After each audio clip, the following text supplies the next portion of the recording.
So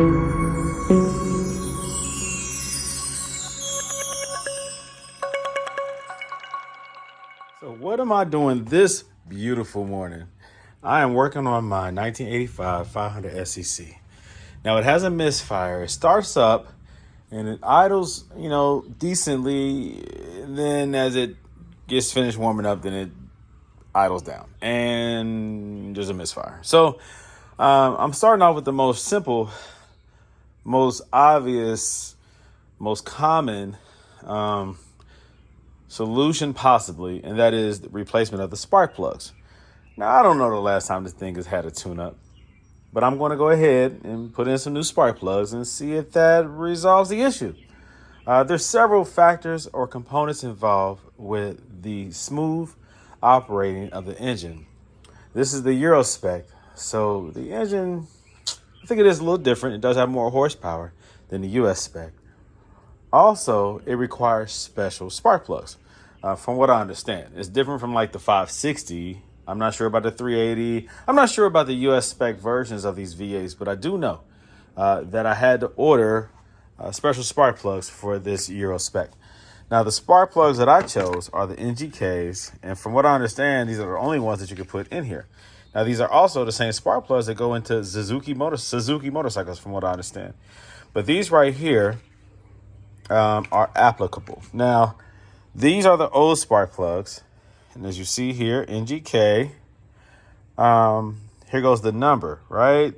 BPR5ES, BP6ES.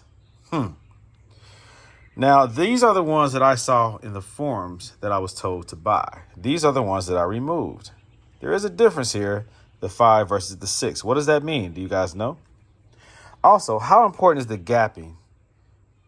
If you look at the gapping on here and then you look at the new one, let's do a slight comparison here. The gapping is different. On the new ones, the gapping is slightly closer. Will that make a difference? I know that gapping is important within a certain range. I'm not sure what the difference can be. And I know that there is a gapping tool. It's like a little metal disc thing that you slide it into and lift it up until it is properly gapped. I have not gapped any of these. And so far, I've already done half the engine. I did the passenger side already. I pulled out one wire at a time.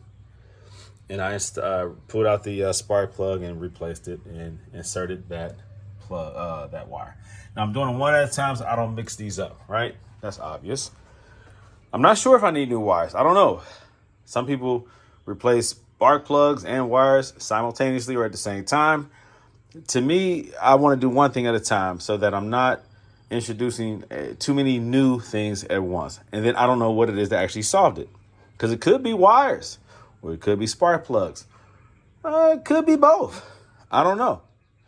There's also like a warm-up regulator. There's some type of voltage regulator, VOD or something like that. There's a lot of different things that affect how this engine performs. Now, I drove this car from Columbus on the highway. So it had plenty of power to drive on the highway. Oh, man, it felt great on the highway.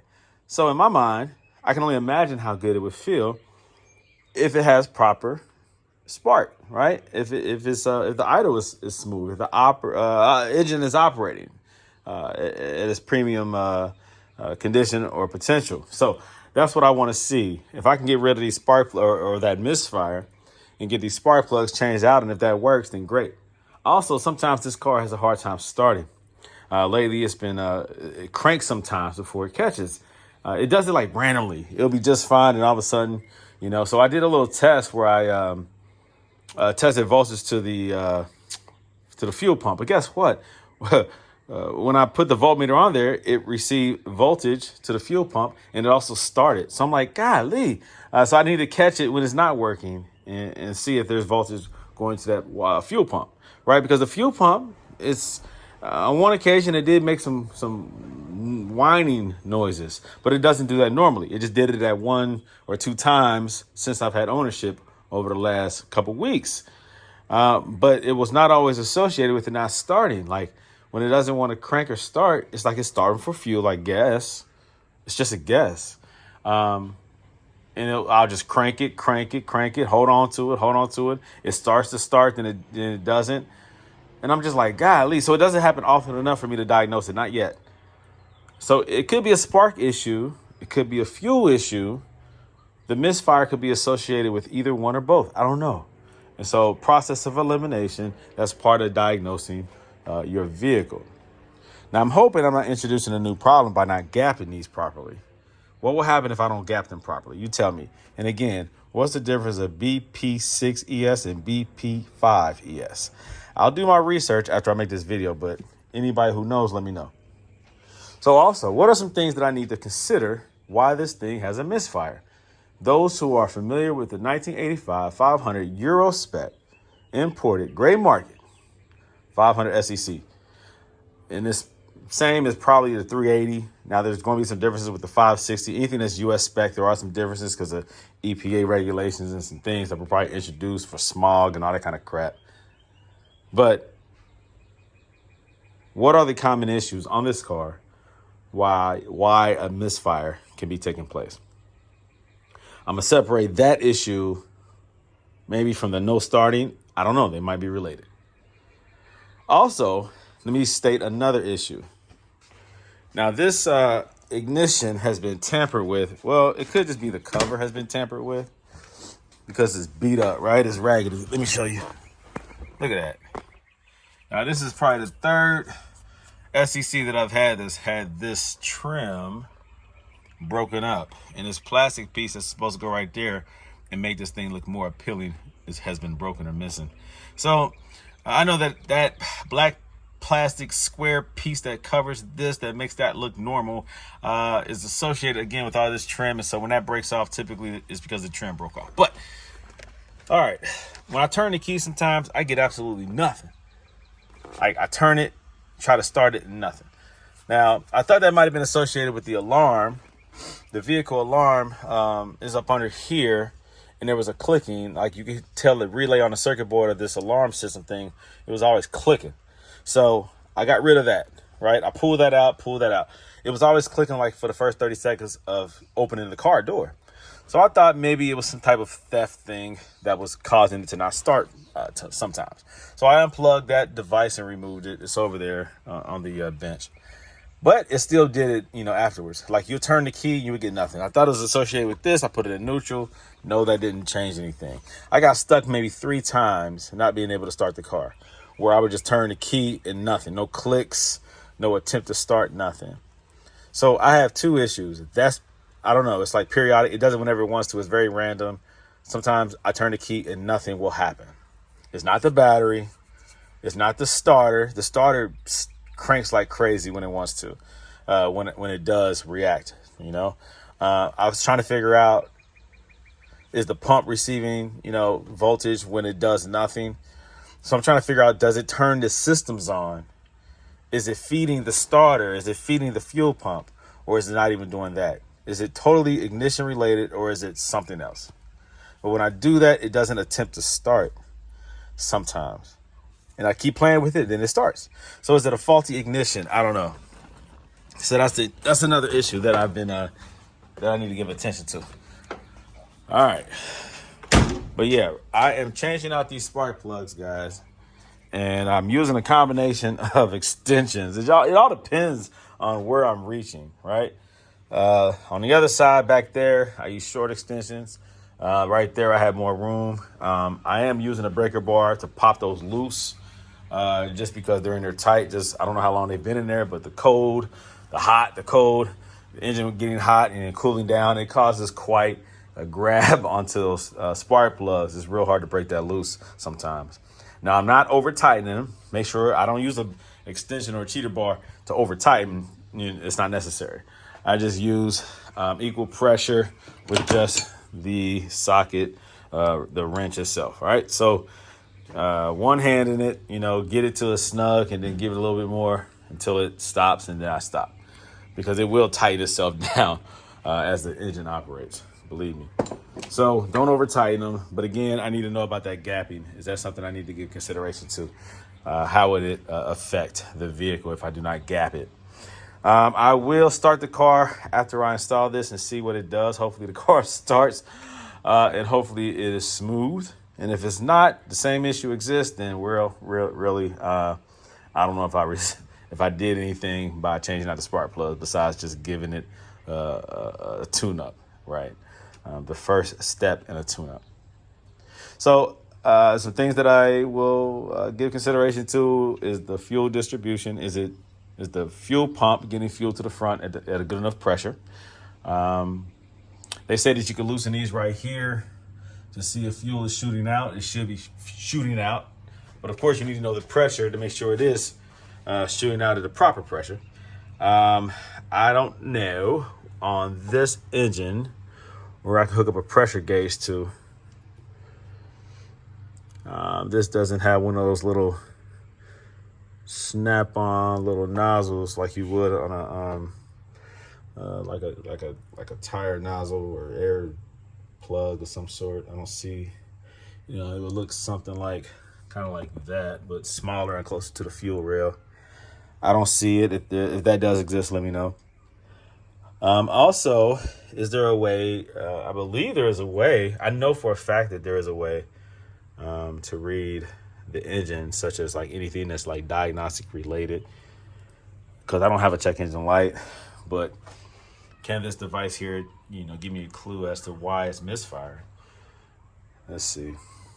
So there's some things to consider. But that right there is a diagnostic tool. It allows you to read the vehicle to see, narrow down the issues to some extent. I don't have the tool associated with that diagnostic connection or this plug. This is before the OBD2 scanners of modern times. So I'll look that up. I know I've used something like that before on previous ones. I just can't remember how I used it. So let's just see what happens, guys. Let me finish this spark plug replacement. I have these 4 to do. I've already completed that side. Let's just see what happens. Also, by the way, remember to remove this cap right here. This is what the wires snap onto. It's not needed on this vehicle. On these 500 SECs, you remove this cap, all right, to make it just like this, just like the original ones. All right, do that right there. Twist that off counterclockwise, get that thing off of there. Sometimes you need a pair of pliers to get it loose. Grip it tight, twist it. You don't have to grab it too hard, excessively hard. You don't want to damage this, or you don't want to break this ceramic piece of the spark plug either. So don't be too overly aggressive, but just be what is necessary to be effective. All right, twist that thing off and boom, pretty, just like the original one. Well, prettier, because it's. All right, so I started the vehicle after the spark plug swap, and you can look at the hood and see there's still a little bit of shaking going on. You can look at the motor. Still a little bit of shaking going on.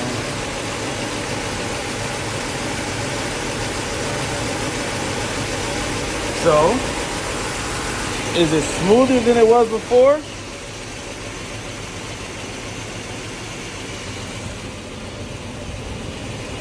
I would say not. I don't know.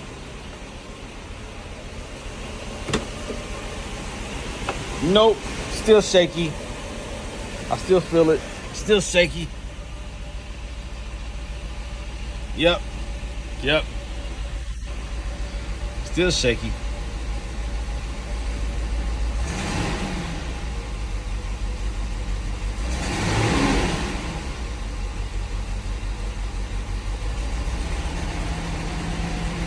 Yep. As I slowly press the accelerator, I still feel the shake. So the initial startup, when I first crank it, is smoother. And then it dials, well, it kind of bogs down, or not bogs down, but idles down, I guess. And these are getting shakes.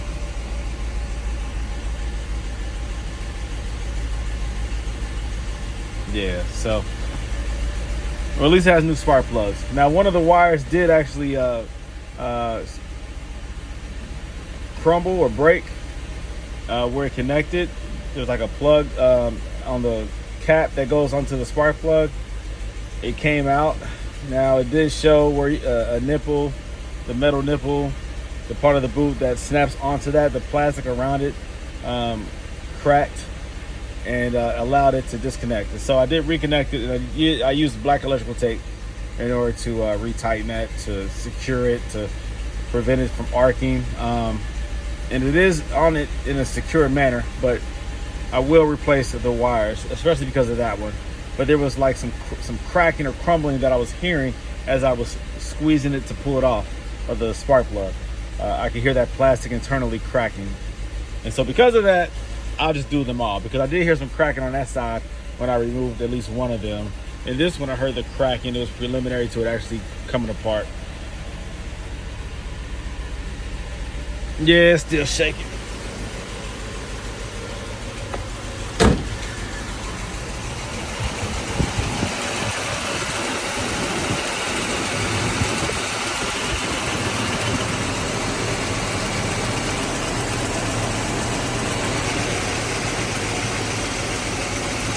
I don't know how noticeable it is on the camera, but it's definitely shaking.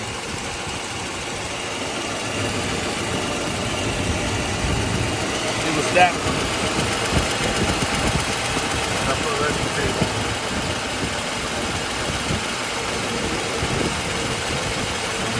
See that? Electrical tape on that.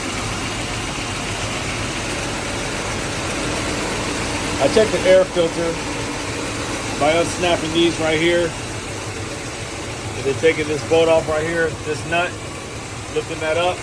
The air filter was very new, very clean. Looked like it was just replaced. So somebody's been maintaining this car, but there's a misfire. Why did they sell this car with a misfire? Do they know about the misfire? Did they give up on it? Is it more serious than what I know? Did they get rid of this car because there is a more serious issue with this motor than they were able to diagnose or figure out? Or they diagnosed it and said, let me get rid of it. You don't know. When you buy these used cars, that's the thing. It's a gamble. You don't know. So I'll go through all the normal checks and the diagnostic processes to figure out what's going on with this car and why there's a misfire. Now, only thing I've done so far is the spark plugs. I'll do the wires next. Should I do the cap right here? This right here? The distributor cap? Should I check out some relays? What do you guys think? What should I do?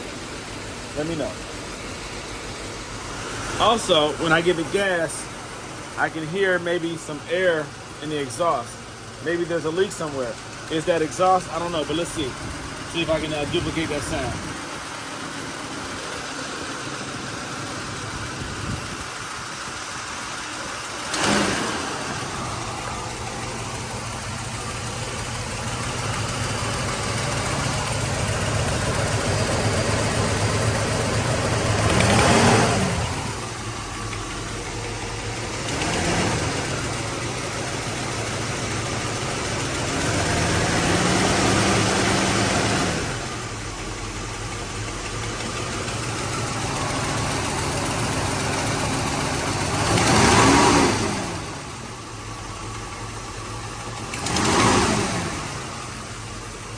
So there's plenty of power, but it idles back down and there's a misfire. So there's plenty of power when you accelerate. It smooths out when you accelerate. But when you come to a stop, right, it does that. So there's something, and I don't think it's major because the car operates like it has a lot of power. But there is something that's causing it to have a misfire at lower idles. Let me see what happens when I put it in drive. Let me see how it feels.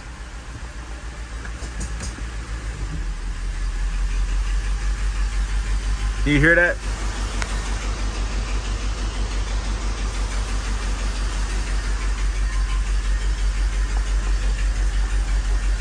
I don't know if I can put it in drive and put the e-brake on if it's strong enough to stop it from moving forward. I'm scared to do that because if that thing pop out, this thing is launching forward. But take a listen.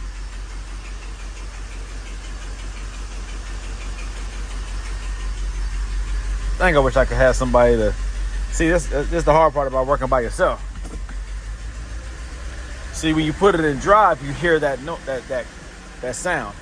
You know what? Let me just put some blocks in front of the wheel so it doesn't move, so that I can get in front of it and have it in drive. That's dangerous, guys. So be careful. It's better to have two people, to have somebody in that seat with their foot on that brake, not relying on that e-brake, all right, on that emergency brake. So consider that, guys. Try to have somebody with you when you're doing this. What I'm about to do not do this. Do not do this. That's my disclaimer.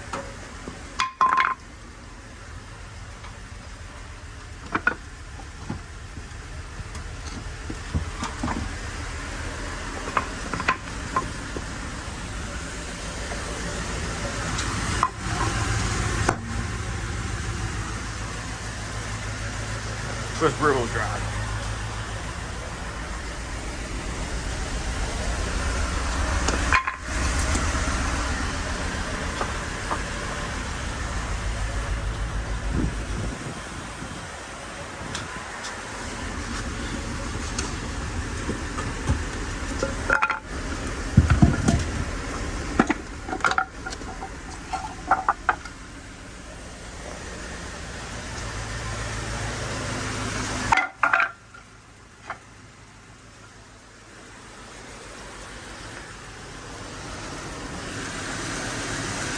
All I'm trying to do is hear the motor when it's in drive.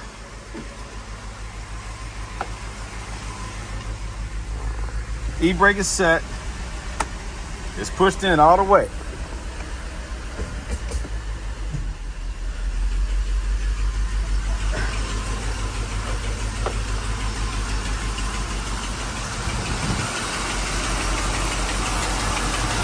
Listen to it. It's on this side.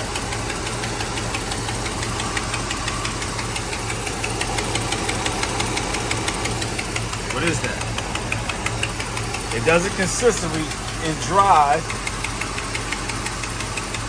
All right, so the car's in drive. And you hear this noise. It's coming from the passenger side.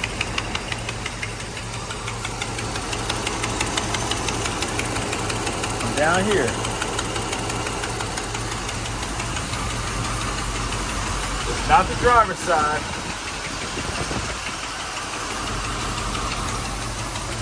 Passenger side, down there. I don't think that's exhaust. It does it on the passenger side when the car is in drive. There's a misfire on this 500 SEC. Only when it's in drive is it noticeable. Loud, consistent. There's a misfire. When the car is accelerating on the highway, it's plenty fast. Takeoff is fast, but there's a misfire. I thought that was exhaust, like coming from the headers. What is that?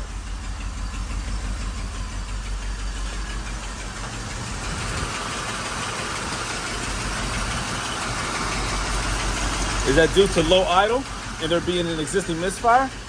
Is that exhaust related from the headers, from the exhaust manifold, or is that something else? What do you guys think?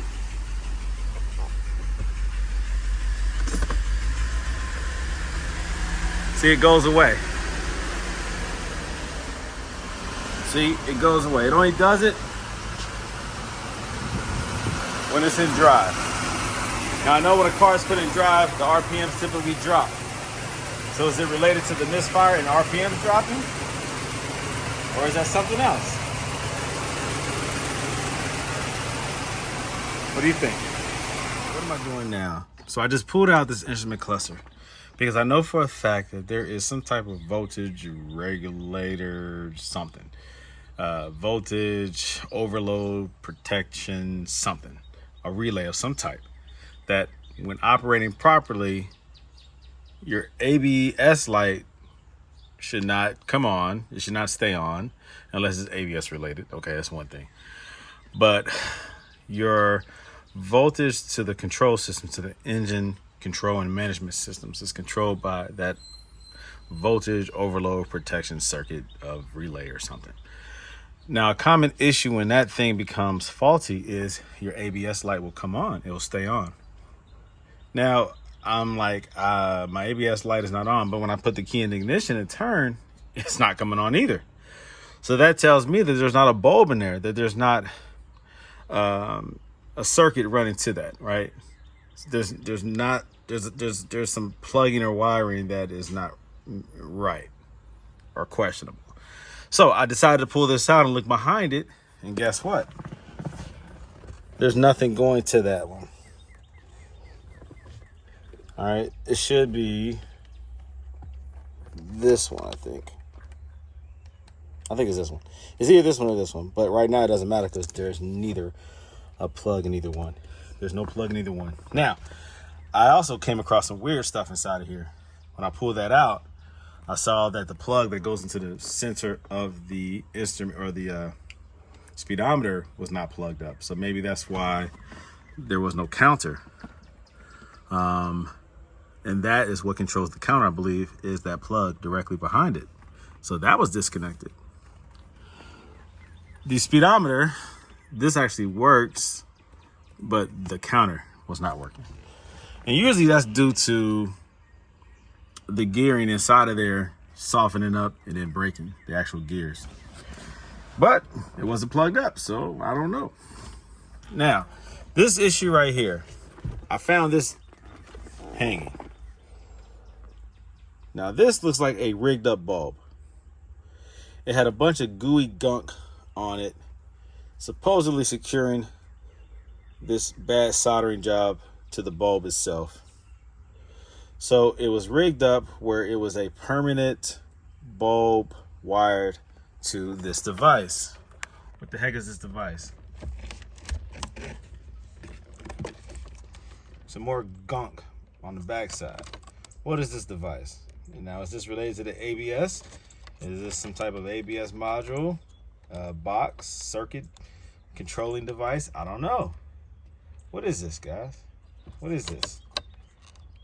Whatever it is, there was a light bulb attached to it permanently that likely went into here somewhere.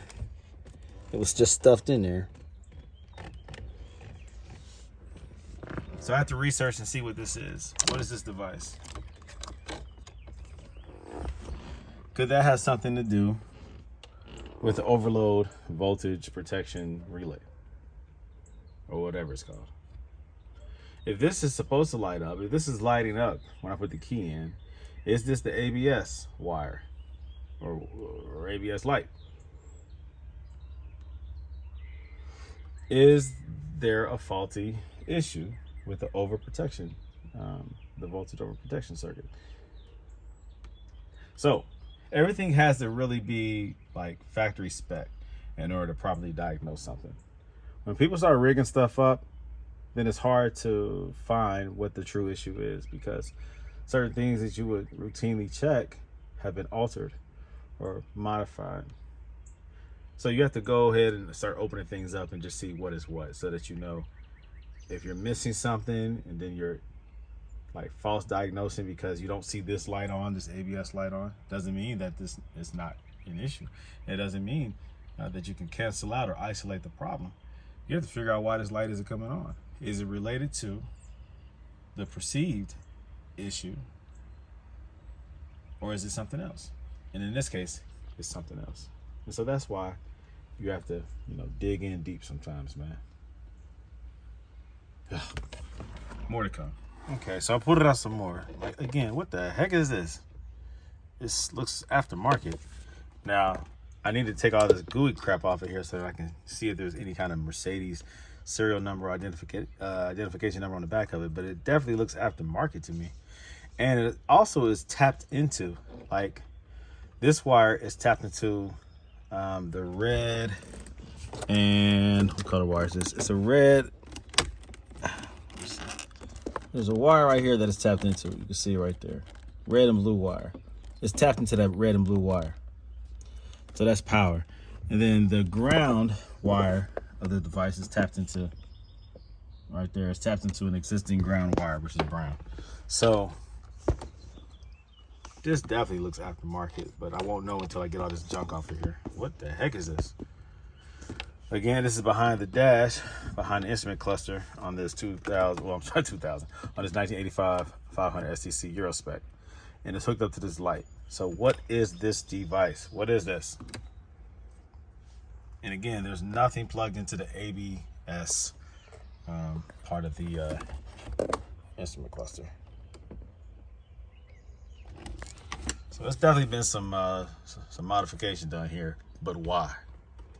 Is this associated with my issues? Okay, so with a little help from the internet and from Google, I found out what this is. So I removed the nasty gooey stuff that was on the back of it. I guess they put that on there so that it would stay in place and give it some adhesion, which is old school. That's nasty, that gooey, nasty black stuff. Anyways, this right here is a seat belt buzzer, warning buzzer. Okay, so that's the when you put the key in the ignition. And what this does is it lights up momentarily, reminding you to put your seatbelt on. That's all this is. This is connected to or tapped into maybe a voltage supply and a ground, and that's all it is. It lights up and tells you to put your seatbelt on. Now the car is supposed to already have that. So why was this aftermarket one ran? I don't know. What happened to the pre-existing one? Now, this one was dangling, right? The only reason why you would have a seatbelt warning light associated with it is because it's supposed to plug into the seatbelt warning light plug in the back, or input on the back side of this instrument cluster, and it was not there. Instead, what was plugged into the back of it was this plug right here. Now, what is that for? Now, this seatbelt light was coming on while driving, and I kept unbuckling and buckling my seatbelt. Well, guess what? That might be my ABS plug, because for it to come on and stay on while driving, it's not the seatbelt. I thought that it was just a faulty seatbelt sensor, but being that this aftermarket device was plugged, was created or hooked up to the car, then maybe that circuit is faulty or needed some help. This right here is an old school retro from the 70s, from what I understand. GM offered it for their vehicles. This was integrated into the vehicle. I think that's definitely aftermarket. The car is an 85, so somebody used this old tech, and I don't think Mercedes used that, because I don't see this device under the Mercedes name. So why was this integrated into the vehicle? I don't know. I'm gonna just assume that the seatbelt warning light thing was messed up on the car, so they did some aftermarket crap. So I'm going to now assume that this plug that was hooked up to the seatbelt warning on the instrument cluster should actually go to the ABS. And now I'm going to verify that, and if that's the case, then we might have a voltage protection, overload protection supply, relay, whatever that is, that issue. The indicator of that is that ABS light coming on. So that might be what's going on. I might have an issue with that circuit. All right, guys, so now revisiting the instrument cluster on the 500 SCC. It's pretty obvious now. My initial idea or thought was correct regarding this wire right here that was plugged into the seatbelt indicator. It has a number 6 on it. Mercedes was smart enough to put a number on the wire harness, and so this one right here is a number 6. It's not a number 9, it's a number 6, because it has a little dot that indicates the bottom. So make sure you turn it, the right way instead of upside down. All right, so it is a number 6, and if you look on the back of the instrument cluster, it's hard to see, but there are numbers associated with each spot. They're upside down. That's a number 1, number 2, number 3, number 4, number 5. The last one is a number 6. So this one right here is actually for the ABS. So the previous owner, I guess he removed the instrument cluster. I don't know if he did this in order to sell it, but to remove the ABS fault, he put that light into the socket for the seatbelt indicator. So this really is the ABS. So why is there ABS light on?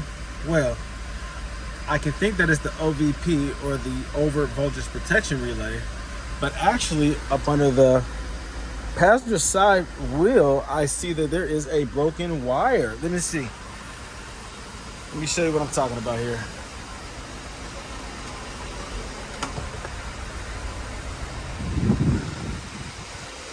So in an effort still to try to diagnose, why I have a bad idle. Hold on one second. You quickly assume that if the ABS light is on, that it's probably due to the OVP relay. But check this out. I gotta get my flashlight. Look at that. So what does that wire go to? Is that associated with the brake sensor or the wheel speed sensor? Is that why the ABS light is on? Quite possibly, guys. A broken wire right there. So I'll do my research regarding that. That likely has something to do with the brake system, which likely has something to do with the ABS light being on. To eliminate the possibilities of the OVP relay, I actually pulled that out and I ran a test checking the voltage, seeing if there was 80 on the pin, the 87. Oh no, let me turn this off.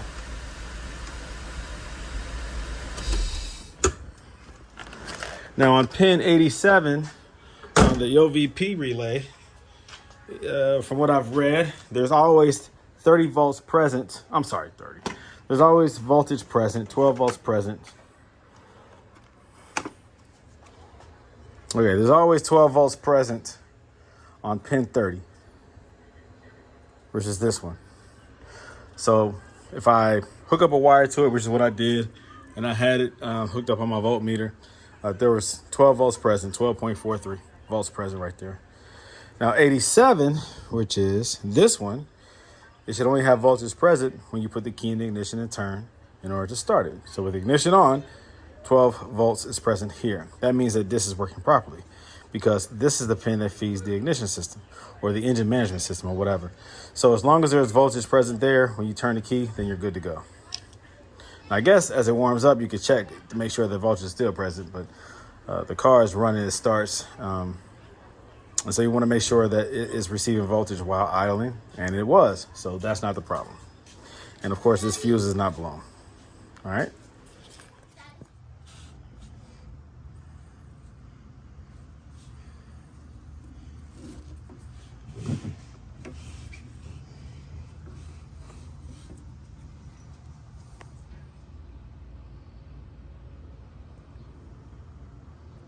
My ABS light is on my 500 SEC.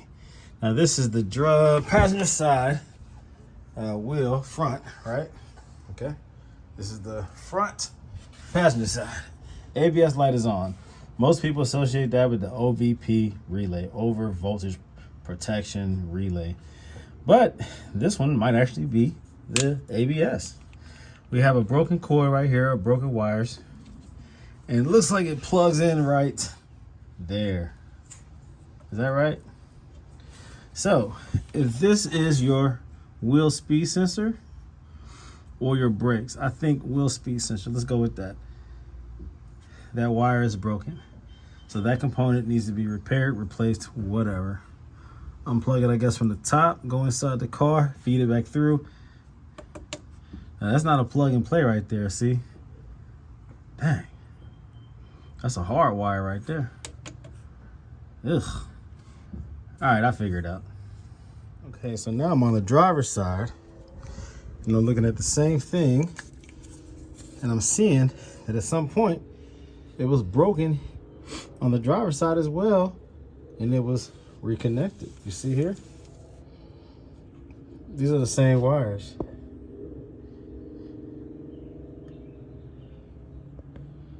And look here, same component. All right. The difference is on the other one, those wires are much shorter. So I had to run an extension, add some wire, some length, And hopefully there's enough of that sticking out on the other one that I can actually reconnect it. All right, so let's see. I got a little project ahead of me, huh? It's all right. It's the part about buying a used car, especially an old car like this, a 1985 500 SEC.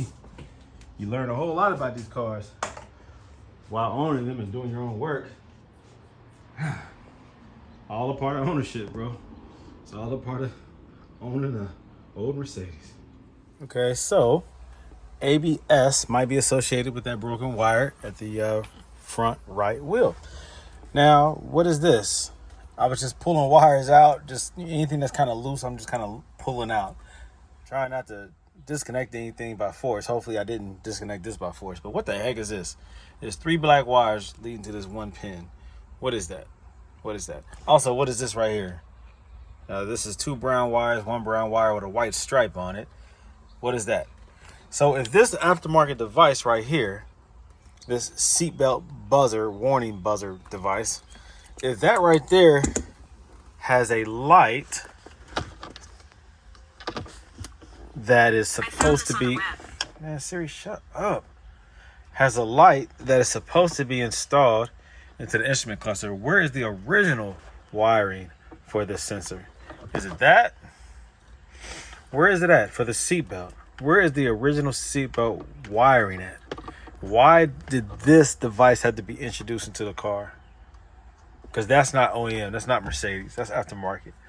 I think GM developed that in the late 70s into like 87. Something like that. Late 70s, early mid 80s, this device came about. So GM oftentimes used products. So why was that integrated into a Mercedes? Where's the original wiring at for the seatbelt? Just curious. Again, I was just tapped into an ignition source and a ground. Where's the original wiring at? I'll figure it out. But again, I still have the rough idle. Don't know why, but just discovering new things about this car as I'm digging in. All right. I hope that that plug in the back of this instrument cluster causes that to start working again, the counter. And if it doesn't, then I understand probably that it's the gears that need to be replaced. Common issue. But I just want everything back to factory spec so that I can properly diagnose issues, you know? The rough idle, what's causing that? We don't know yet. I don't know.